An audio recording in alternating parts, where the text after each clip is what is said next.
He slapped me so hard the sound cracked across the room like a pistol shot. 280 guests froze mid-sip of champagne forks suspended above plates of prime rib eyes, darting between us in disbelief. The sting bloomed across my cheek, but I didn't flinch. My metals shifted slightly, with the impact the rows of ribbons clinking faintly against each other, like they were reminding me why I stood tall in the first place. At my wedding, in front of everyone, by my own father, Dad, chairman of Holstead Enterprises, a man who'd built a tech empire from the ground up and never let anyone forget it had just struck his daughter, not in private anger, but in public humiliation. The hall smelled of polished wood roses and expensive whiskey, but all I felt was the burn on my face and the weight of 280 pairs of eyes. He'd already sneered his command once, voice dripping with disdain. "Take off those silly medals."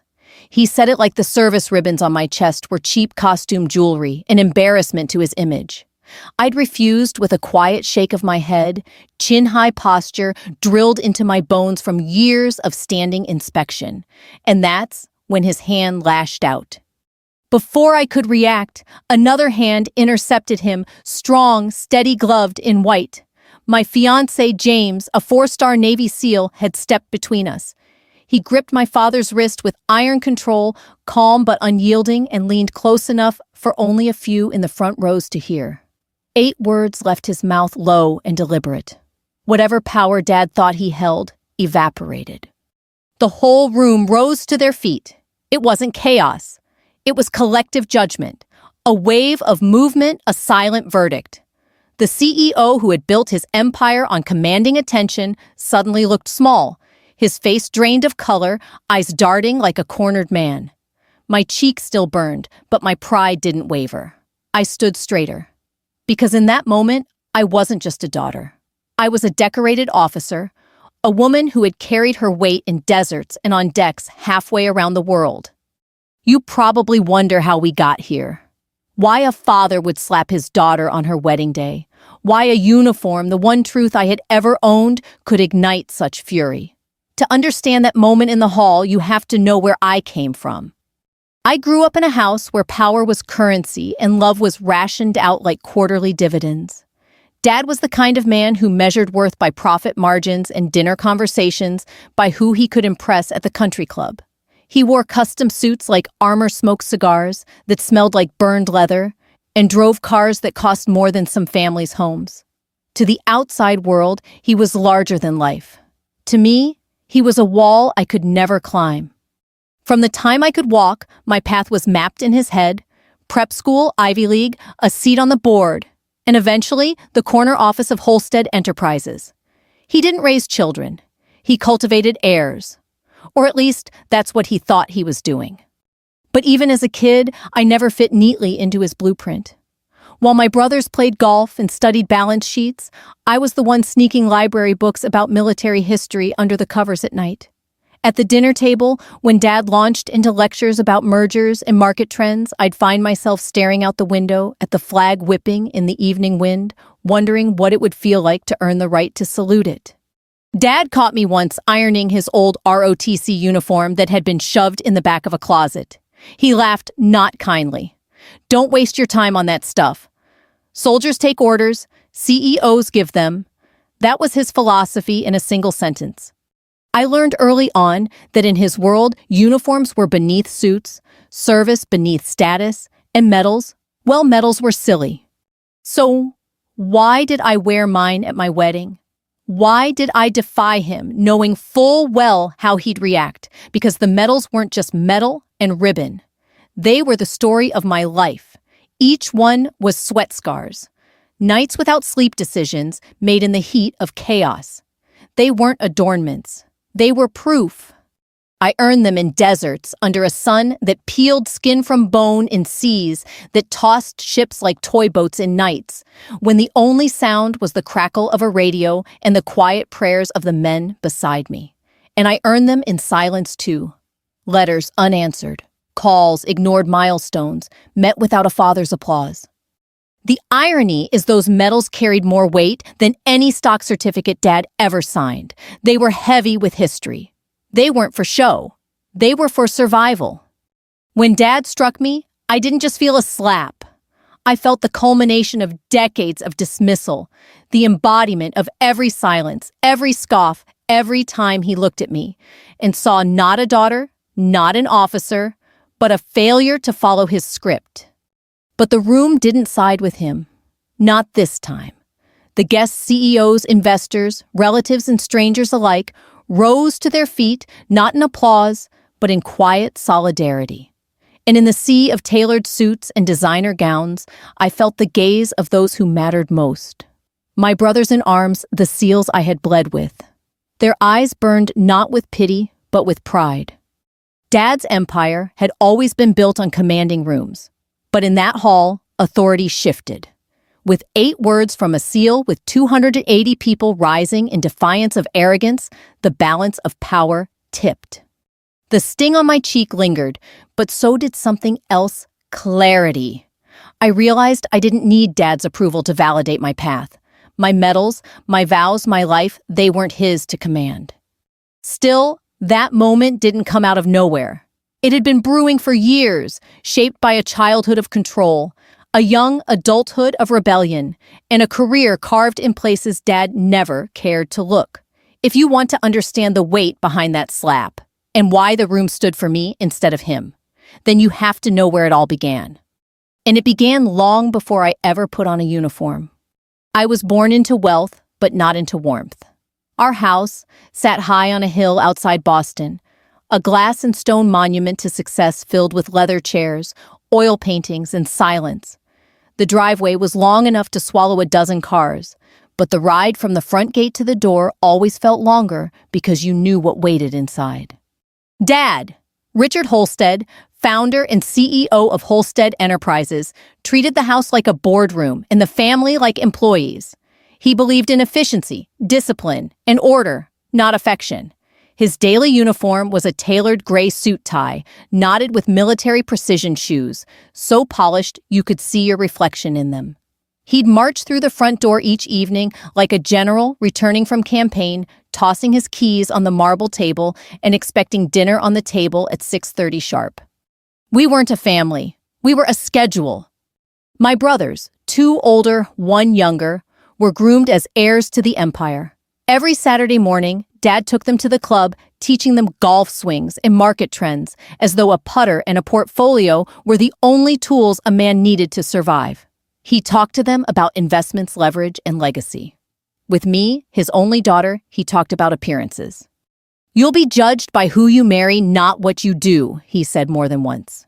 "So keep your chin up, smile when spoken to, and don't embarrass the family."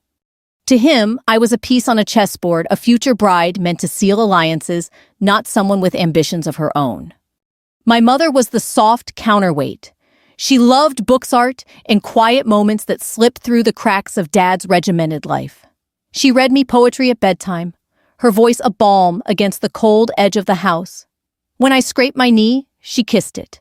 When I doubted myself, she whispered, "Don't let anyone decide your worth, not even your father." But her voice, though gentle, was often drowned out by Dad's commands. Dinner conversations were less about family and more about stock tickers. My brothers were praised for good grades in economics, for pitching mock business plans at the table. I, meanwhile, would talk about my history projects on the Revolutionary War, or my fascination with the Navy, and Dad would cut me off with a dismissive wave. "Those who can't build fortunes fight wars," he'd say. "That's not you.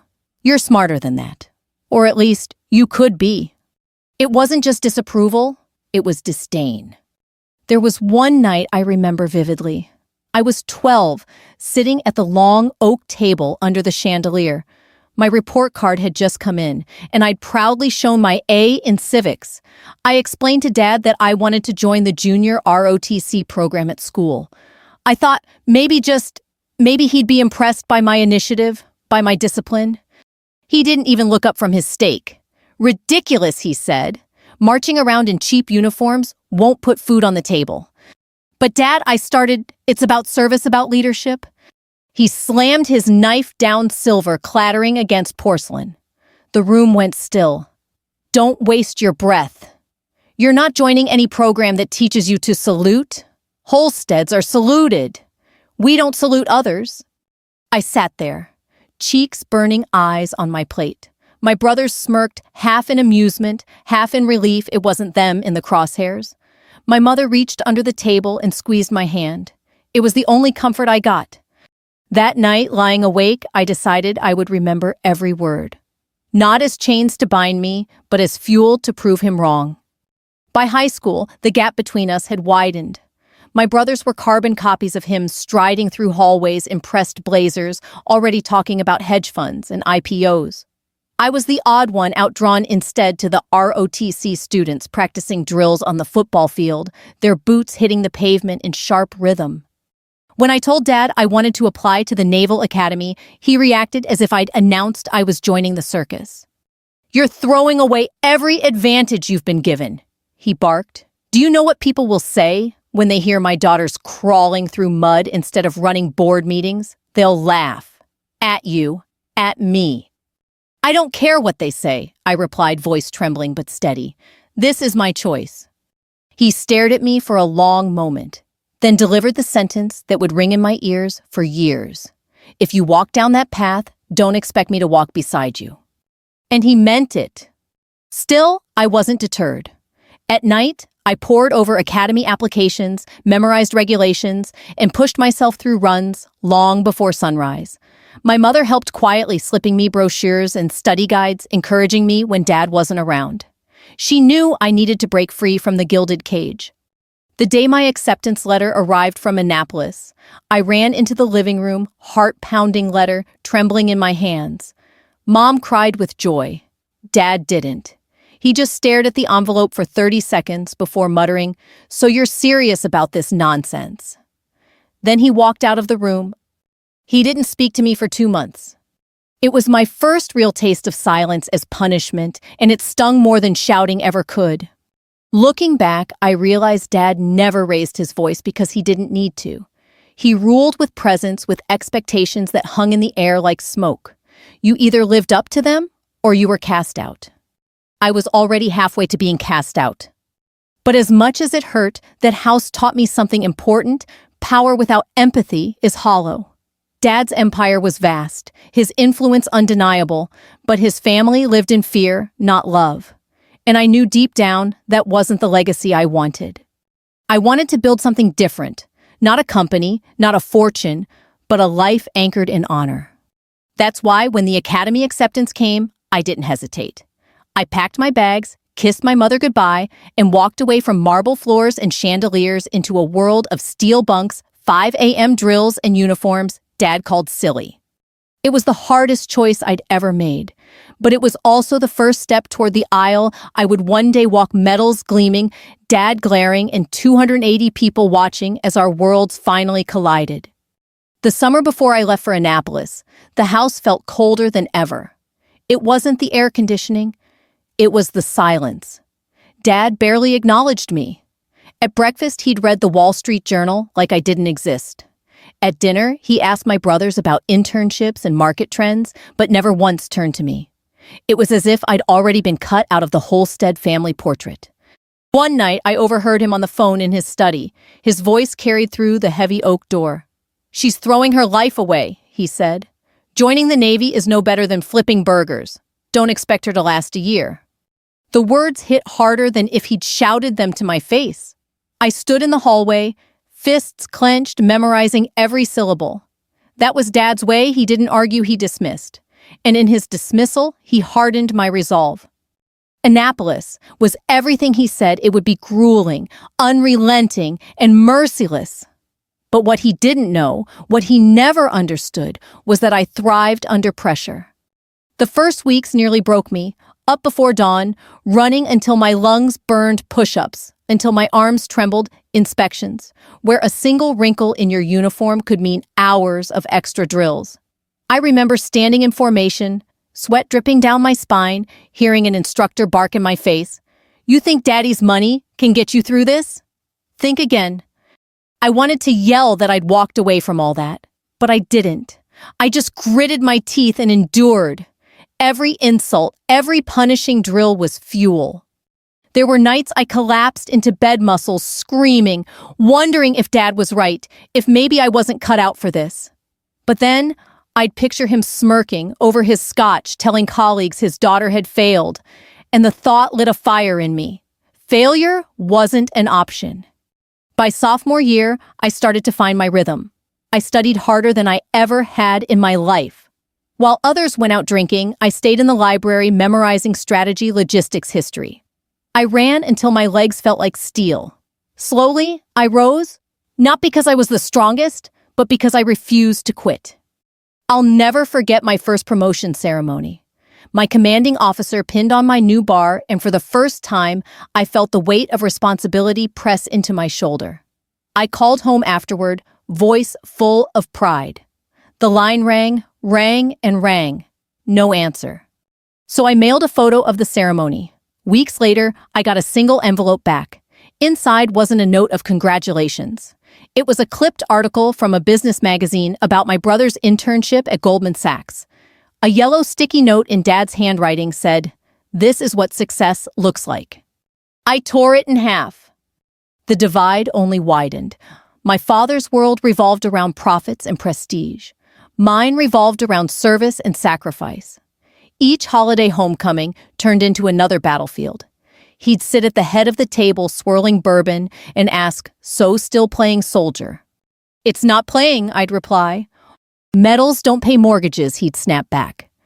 Mom would intervene, voice calm but firm. "Not everything has to be about money, Richard." He'd scoff retreat into silence, and I'd leave the table with my appetite gone. The truth was, I had found a new kind of family, one forged in fire, not blood. My classmates became brothers and sisters. We endured together, sweated together, picked each other up when we fell. There was no boardroom hierarchy, no stock options. There was only the mission and whether you could be trusted to carry it out. Graduation was bittersweet. I stood in dress white's cap, tucked under my arm as the band played and the crowd cheered. Rows of proud families waved flags and snapped photos.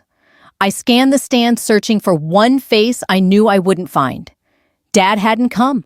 Not for the ceremony, not for the commissioning, not for the moment his daughter officially became an officer in the United States Navy. Mom was there, though, dabbing tears from her eyes. She hugged me so tight afterward I could barely breathe. "He's wrong about you," she whispered. "You've already proven more than he ever has." Her words stayed with me long after she was gone. Deployment followed quickly.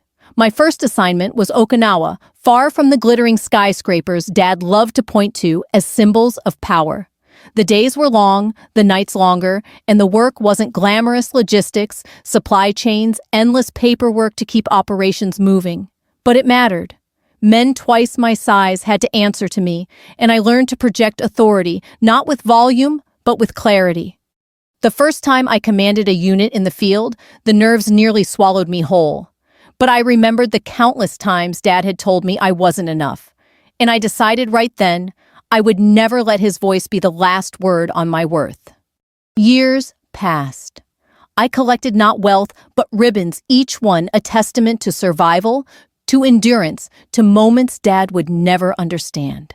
When I dragged a wounded comrade across a field of fire, when I patched him up under the roar of gunfire, when I refused the stretcher despite shrapnel in my side, those weren't just acts of duty. They were acts of defiance against the man who said I couldn't. And with every scar, with every metal pin to my chest, I felt the distance between us grow wider. He had his empire of glass and steel. I had my empire of grit and loyalty. He never visited, never called, never once said he was proud. But I stopped needing him to. Because by then, I had built something stronger than his approval. I had built myself. Combat is never the way movies frame it.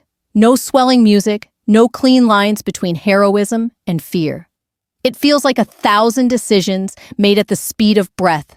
Some you remember forever, some you only realize later saved a life. I learned that the hard way on a night when the sky over the Gulf looked like oil and the radio sounded like a heartbeat skipping out of rhythm. We'd been running a joint exercise that turned into a real-world scramble. Intel shifted a friendly convoy, strayed too far off a safe route, and the desert decided to swallow our plans whole. I wasn't supposed to be point. I was the one the clipboard loved, the one with maps and manifests, and the unglamorous job of keeping every line humming. But when a truck's axle snapped and its driver went quiet on comms, I was the one closest with the authority to move. I didn't ask permission. I moved. I still remember the heat coming through the soles of my boots as if the ground had teeth. A medic and I slid behind the disabled vehicle, and I felt the world shrink to a small circle of dust and pain. The driver was pinned under the dash, conscious bleeding, trying to apologize for inconveniencing us. People apologize a lot when they're dying. Part of the strange politeness war beats into you. We cut him free with a borrowed pry bar, the kind of tool no one writes citations for. When the dust cleared and the helicopter roared in, I realized my hands wouldn't stop shaking. I tucked them behind my back so no one would see. And then I walked out in front of my team with steady steps, because steadiness is a language leaders have to speak even when their mouths are closed. I didn't call home to tell anyone. There was no one to call. Word travels in the way it does, quietly, sideways. A SEAL detachment that had watched us work started showing up at our range during off hours. At first, I thought they were humoring me, the polite nods you give to the officer who isn't one of you. But then, they kept coming back not to test me, but to train with me. They were older than me on average, scarred in the ways the body records, and reserved in the ways pain insists. And yet, around the rack of battered kettlebells and the rusted pull-up bars, we found a rhythm. I learned to shut up when they told stories and ask exactly one question when they finished. Respect, I learned, is a two-lane road with no shoulder. There was Torres, who'd run on a prosthetic, like the ground owed him time it had stolen. There was Riley, whose voice never rose above a calm murmur, no matter how loud the world got. There was Hill, who smiled with one corner of his mouth and called me ma'am, like the word meant the difference between chaos and order. I didn't earn their friendship with speeches. I earned it with attendance, showing up again, showing up when it rained and when it hurt and when it would have been easier to send an email instead. We started blending operations practice first, then real. I brought structure to places that preferred mystery. They brought cunning to plans that liked to look good on a whiteboard. Once on a night op near a coastline that smelled like rust and grief, my timeline ran red. The timetable said 5 minutes to extraction, and the clock said we'd used 8. Hill's voice came over comms light as a hand on your shoulder. Ma'am, plans are pretty until they meet the tide. Trust the tide. We did. We adjusted. We made it out wet and late and alive. Afterward, under a steel sky, Hill passed me a thermos and said, "You kept us from sprinting into a wall. That counts." I wanted to say that his calm saved us. Instead, I nodded once, the way you do when you understand a pact doesn't need ink. I wore new ribbons after that season, the kind that don't catch the light so much as catch your breath. I mailed a photo to my mother habit I couldn't quit, even though I knew the house where she lived felt more museum than home. I got a small card back in her looping script, "Proud of you. Always have been. Be gentle with those who won't say it out loud." I read it 3 times, then slid it into the back of my wallet behind my military ID like an amulet. A month later, the call came from my father, not to me, but to my CO's office. Bureaucracy tends to be unkind to the personal. When I finally got the message, it was already old your mother's in hospice. Late stage. There was a window if I could get leave, the kind of window life often closes while you're filling out the form to request it. I flew home anyway, landing in a city that felt like an old suit that no longer fit. The house smelled the same lemon polish and money. She looked smaller in the bed, her hair gone, her hands cool and papery in mine. My father stood at the corner of the room like a piece of dark furniture. His face composed, his tie still perfect. We didn't argue. We didn't speak. We watched the machine write its thin line of beeps like a final memo. When she woke, her voice was a whisper that threaded directly to my bones. "You look so strong," she said. "Are you strong?" I told her I was, because I had to be. She smiled the way people smile in paintings soft at the edges. Keep choosing what's true, even when it's not applauded. She slept, and hours later, she was gone as gently as she had lived. My father never reached for me. I signed paperwork the way I sign orders and flew back into a world where grief is something you fold and tuck into your pocket so your hands are free. I didn't hear from him again after the funeral, not a note, not a call. Months slid into a year. The next time the past collided with the present, it was on a pier that smelled like salt and diesel. I'd been assigned to oversee a training rotation, and the SEALs had just returned from something none of them could talk about, but all of them carried in their shoulders. Riley was limping. Hill had a bruise high on his cheekbone that looked like a map of somewhere unkind. We didn't ask. We lifted as a group and breathed as a group until the air felt friendly again. That evening, the sun dropping like a coin behind the horizon, James walked down the pier. It's strange which moments you remember with verbs and which you remember with color. I remember the light bruised purple, then gold. I remember the scrape of his boots. I remember him stopping just shy of my space, respectful without saying the word. We'd met at briefings, collided on paper-synced timelines more than once, but this was not a meeting and not a timeline. He held a small box like it weighed more than it did. "I can't promise you calm seas," he said. "I can promise to row with you." Some proposals are fireworks. His was ballast. I said yes because I knew he understood the difference between decoration and evidence. He'd seen me at 3 a.m., hair pinned back, uniform creased with fatigue and pride, choosing people over appearance. He loved that person. He didn't ask me to be quieter or softer or less. He asked if he could stand beside the life I had built. We planned light a chapel, a modest reception, an invitation list of people who had earned entry by having skin in our story. I wrote a card to my father out of completion, not hope. I'm getting married. 1,300 hours, Naval Chapel. I'll be in uniform. I sealed it before I could add anything I would regret. Work did what work does. It filled the days. I stood in front of whiteboards and flight plans, then in front of people whose eyes told me everything I needed to know about the weight they were carrying. I rewrote a training module to give instructors permission to pause evolution when the line between grit and damage grew thin. The numbers changed: fewer injuries, fewer quiet collapses in barracks at Oro 300. No one gave me a medal for that. They gave me something better: compliance without complaint. The last operation before my wedding wasn't dramatic. It was the kind that earns a footnote and saves lives, an extraction that required more patience than bravado. I rode the last truck back in hands, steady on the rail, and thought about vows. Not the florid kind, the practical kind. Serve each other's peace, protect each other's purpose, refuse to dim the light that got us here.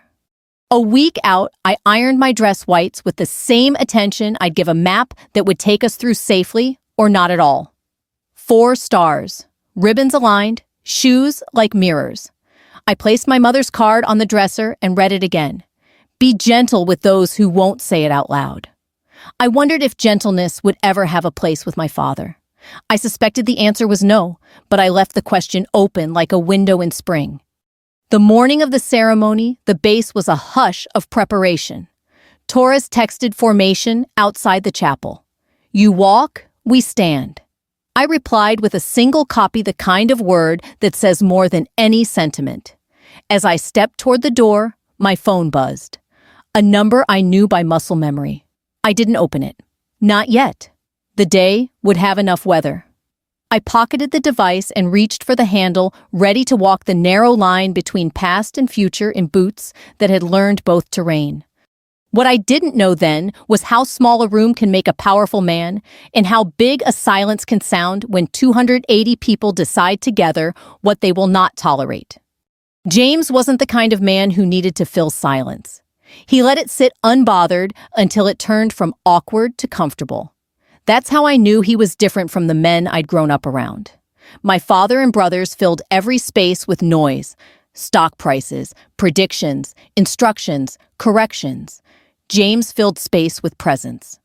We met during a joint working group at the Pentagon. He was already a 4-star Navy SEAL by then, though you wouldn't know it unless someone else told you. No flash, no chest thumping. Just a steady calm that cut through the room like clean air. I was presenting on logistics reform, a dry subject that could put anyone to sleep. He listened without blinking arms, folded eyes sharp, and when the session ended, he stopped me in the hallway. "You don't just move supplies," he said. "You move lives." It was the kind of comment that sticks not because it flatters, but because it sees. We crossed paths again and again, briefings, field exercises, the kind of endless carousel that keeps the military machine turning. Each time he remembered small details. How I took my coffee. How I tucked my hair under my cover. How I stayed late, not because I had to, but because something unfinished gnawed at me. He never once asked me to be less. Our first date was nothing worth a movie reel, just a diner off base, 2 plates of eggs and bacon, a waitress who called everyone honey. But I remember thinking, this is what normal feels like. No spotlight, no agenda. Just 2 people who'd both seen enough darkness to appreciate the light of ordinary things. Over time, his steadiness became my ballast. He didn't compete with me, didn't measure his worth against mine. When I came home late, still smelling of diesel and gun oil, he'd look up from his book and smile, as if I'd been gone 5 minutes, not 5 days. He asked questions not out of curiosity, but out of respect. How do you keep men calm under fire? What does it feel like when a unit salutes you? I'd shrug and say, it just feels like duty. He'd shake his head. No, it feels like trust. Don't minimize it. The proposal was as unadorned as the man himself. No grand gestures, no choreographed spectacle. Just the 2 of us on a weathered pier in Norfolk boots, dangling over the water gulls, crying overhead. He held out a small, simple box and said, "Let me serve beside you, wherever that means." I didn't cry. I didn't need to. I just said yes, because I already knew. When we announced our engagement, my father's response arrived, not by call or letter, but by silence.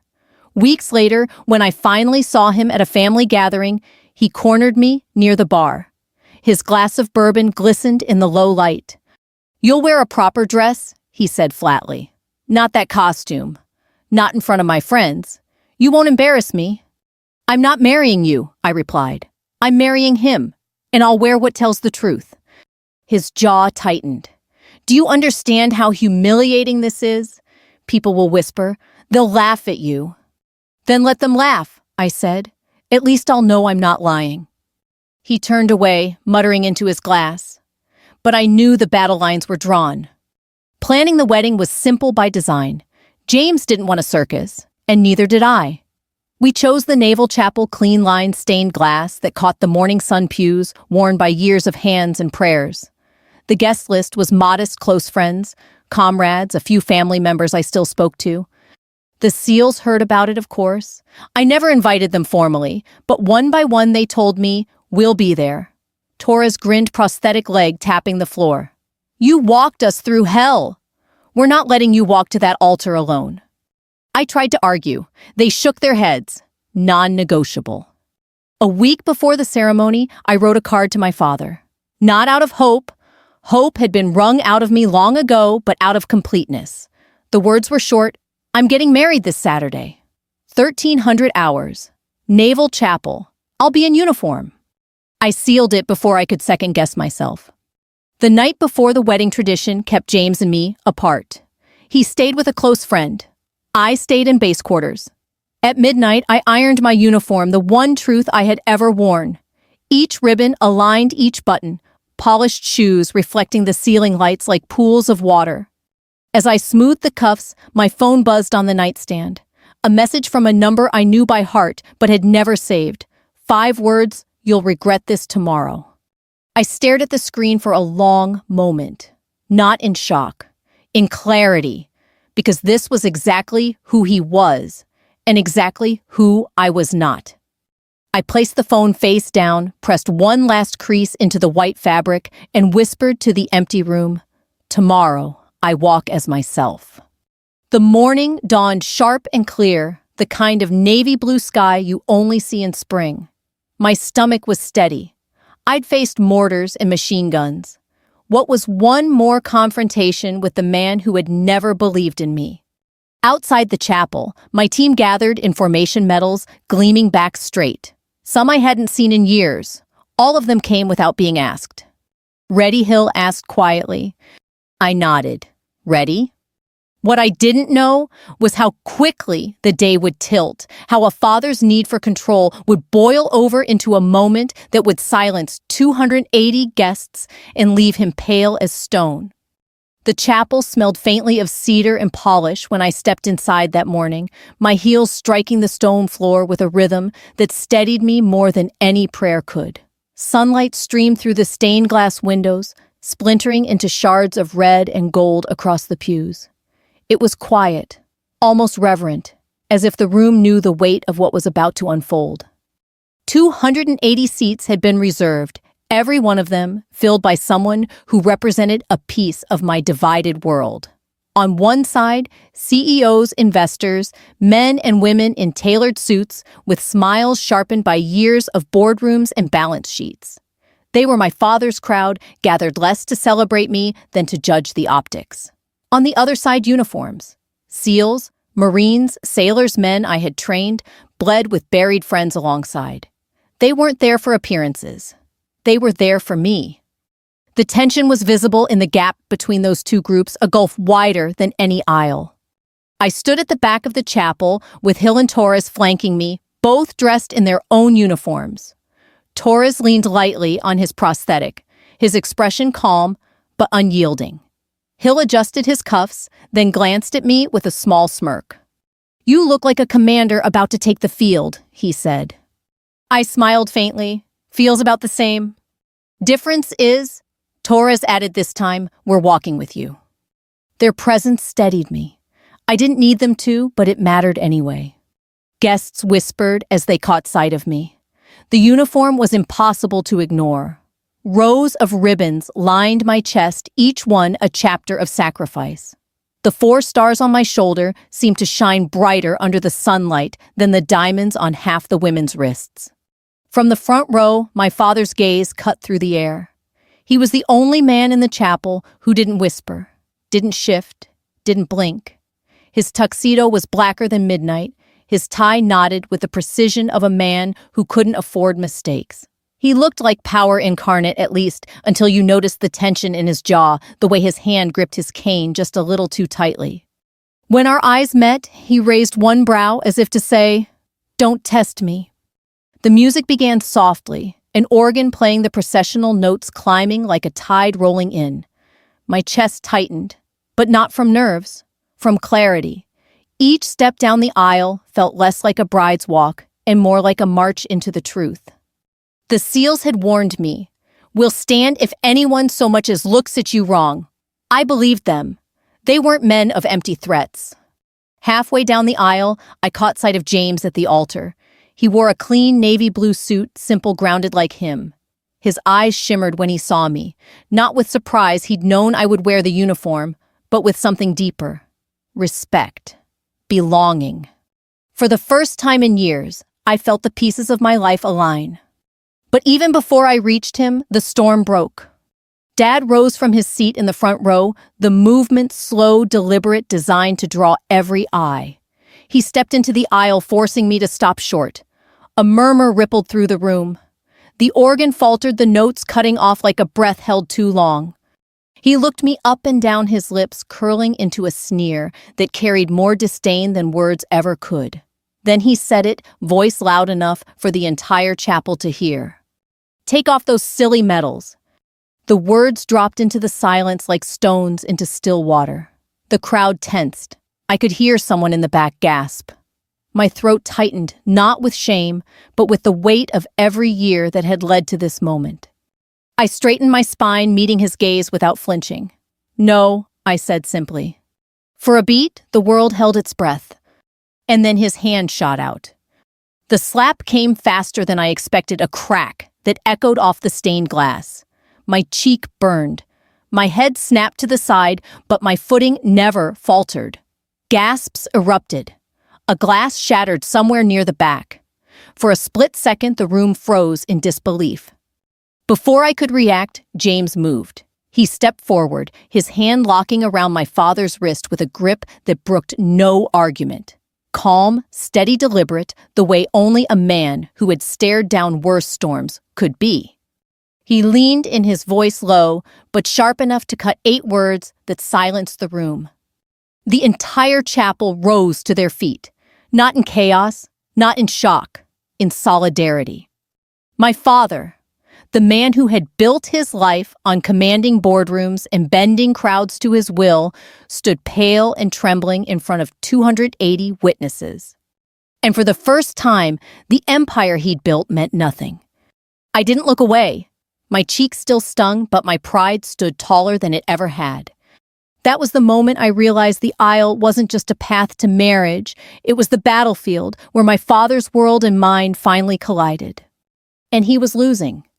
For a moment, the chapel was utterly still. My father's hand hung suspended in James's grip, the silk cuff of his tuxedo crumpled in the iron grasp of a man who had led warriors through fire. Dad's face, normally flushed with power, with the certainty that every room belonged to him, went white. His eyes flicked from me, standing tall in my uniform, to James, whose calm voice had just delivered 8 words that would follow my father the rest of his life. You just struck a decorated U.S. Navy officer. 8 words, simple, undeniable, lethal in their truth. The words weren't shouted. They didn't need to be. They carried the weight of 4 stars and the authority of every man in that room who knew what it meant to serve. The silence broke with the sound of 280 people rising as one. Suits, gowns, uniforms, all on their feet. No one instructed them. No one asked. They stood because they knew where honor belonged. My father tried to speak, his mouth opening like a man about to launch into a boardroom tirade, but no words came. He had spent his life controlling narratives, silencing dissent with money and intimidation. But this wasn't a conference table. This was a chapel filled with people who measured worth not in dollars, but in sacrifice.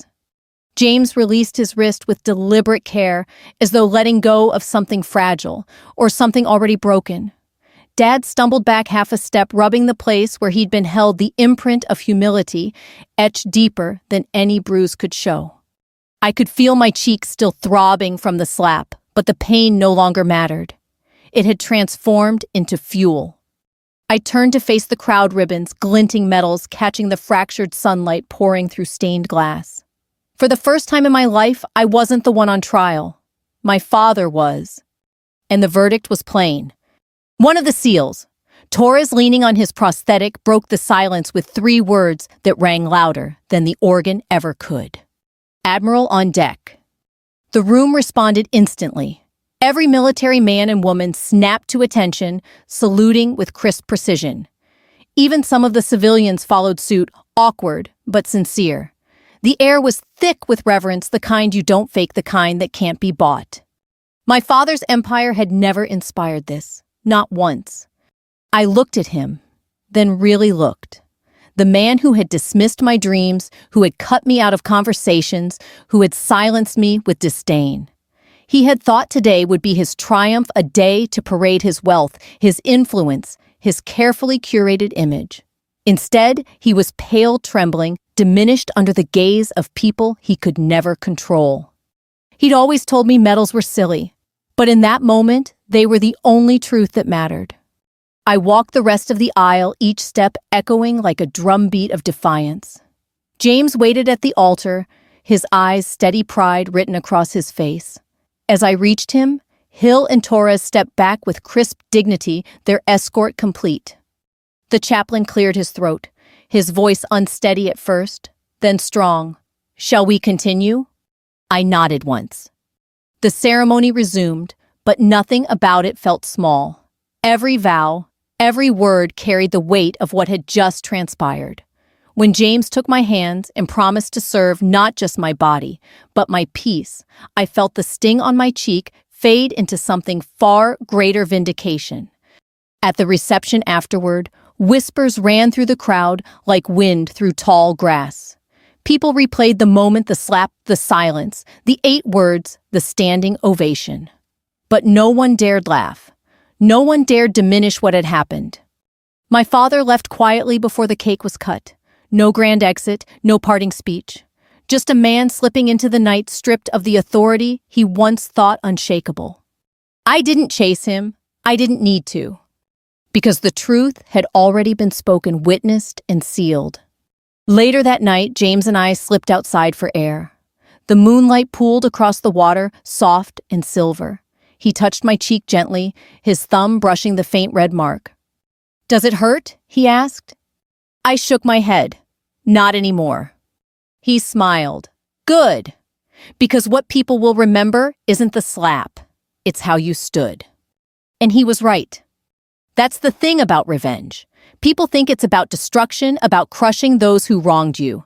But the most powerful revenge isn't loud or violent. It's standing so tall that the people who tried to break you can no longer look down. My father will always be a rich CEO. That's his legacy. But mine is different. Mine is honor earned in deserts and seas, carried in scars and ribbons, saluted by men who never once asked me to be less. And when the world rose that day, not for wealth, not for power, but for respect, it wasn't just my wedding. It was my reckoning. If you've ever been underestimated, dismissed, or told you weren't enough, remember, this honor doesn't come from blood or titles. It comes from what you've endured, what you've built, and the truth you refuse to take off no matter who demands it. Who stood for you when others didn't. Who saluted you, not because they had to, but because they chose to. Leave your story in the comments. Share this with someone who needs the reminder that respect isn't bought, it's earned. And if you want to hear more stories like this, where betrayal turns into clarity and silence turns into strength, subscribe. Because together, we rise.